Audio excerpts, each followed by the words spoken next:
Hello friends, അപ്പോൾ നമ്മളിന്ന് practice കോണാണ് ഉണ്ടാക്കാൻ പോകുന്നത്. ഒരു ബൗളെടുത്ത് അതിലേക്ക് 2 ടീസ്പൂണ് ഹെന്ന പൗഡർ ഇട്ടുക, ഒരു 1/2 ടീസ്പൂൺ പഞ്ചസാര, 1 ടീസ്പൂൺ കോക്കനട്ട് ഓയിൽ, പിന്നെ ആവശ്യത്തിനുള്ള വെള്ളം ചേർത്തുകൊണ്ട് നല്ലോണം മിക്സ് ചെയ്യുക. വെള്ളം ആദ്യം തന്നെ കുറേ ഒഴിക്കരുത്, കൂടിപ്പോവും. അപ്പോൾ കുറച്ചായിട്ട് അല്പം ഒഴിച്ചിട്ട് നല്ലോണം മിക്സ് ചെയ്ത് കൊടുക്കുക. മിക്സ് ചെയ്ത് കഴിഞ്ഞിട്ട് അത് നമ്മൾ ഡയറിലെക്സിന് വെക്കണം. അപ്പോൾ അത് വെക്കാൻ മിക്സ് ചെയ്തതിലേക്ക്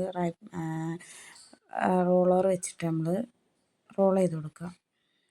ഇതൊരു 4 ഹവേഴ്സ് കഴിഞ്ഞിട്ടാണ് ഈ അടുത്തത്. നമ്മൾ ശരിക്കും എടുക്കുകയാണെങ്കിൽ 6 to 8 ഹവേഴ്സ് കഴിഞ്ഞിട്ടാണ് നമ്മൾ ഹെന്നക്കോൺ എസൻഷ്യൽ ഓയിലൊക്കെ അതിൽ ഇറങ്ങി നല്ലോണം ഇതാകണ വരെ 8 ഹവേഴ്സാണ്. ഇതിപ്പോൾ നമുക്ക് പ്രാക്ടീസ് കോൺ ആയതുകൊണ്ട് ഒരു 4 ഹവേഴ്സ് വെച്ചാൽ മതി.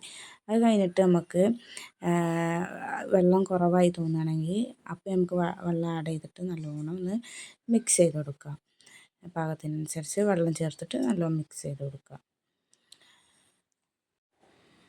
അത് കഴിഞ്ഞിട്ട് നമ്മളൊന്ന് ബീറ്റ് ചെയ്യേണ്ട ആവശ്യമുണ്ട്. ഞാൻ ബീറ്റ് ചെയ്തിട്ട് അതിൻ്റെ ഇടയിൽ ബീറ്റ് ചെയ്യുന്ന എടുക്കാൻ മറന്നുപോയി. അപ്പോൾ ബീറ്റ് ചെയ്ത് കഴിഞ്ഞിട്ടുള്ള ശേഷമുള്ള ഇതാണ്. അപ്പോൾ നമുക്ക് സ്പാച്ചില വെച്ചിട്ട് ഇങ്ങനെ പൊന്തിക്കുമ്പോൾ ഒരു 4 ഇഞ്ചിൽ നമുക്കത് പൊന്തിക്കിട്ടണം. അതാണ് മൈലാഞ്ചിൻ്റെ പാകം. അത് കഴിഞ്ഞിട്ട് നമ്മളൊരു പൈപ്പിംഗ് ബാഗും സോക്സും വെച്ചിട്ട് അതിലേക്ക് മൈലാഞ്ചി ഫില്ല് ചെയ്തിട്ട് സോക്സിലൂടെ നമ്മളത് അരിച്ചെടുക്കണം. അതിൽ കുറേ ലംസ് ഉണ്ടാവും. ലംസൊക്കെ പോകാനാണ് നമ്മൾ അരിച്ചെടുക്കുന്നത്. അങ്ങനെ ചെയ്തതിൻ്റെ ശേഷം പിന്നെ നമുക്ക് കോണിൽ ഫില്ല് ചെയ്യാം കേട്ടോ അതൊക്കെ. അപ്പോൾ ഞാൻ കോണിൽ ഫില്ല് ചെയ്തു. ഇതിപ്പോൾ 2 കോണക്കുള്ള മെഹന്തിയാണ് ഉള്ളത് കേട്ടോ. വീഡിയോ ഇഷ്ടമായ ലൈക്കും സബ്സ്ക്രൈബും ചെയ്യാം കേട്ടോ.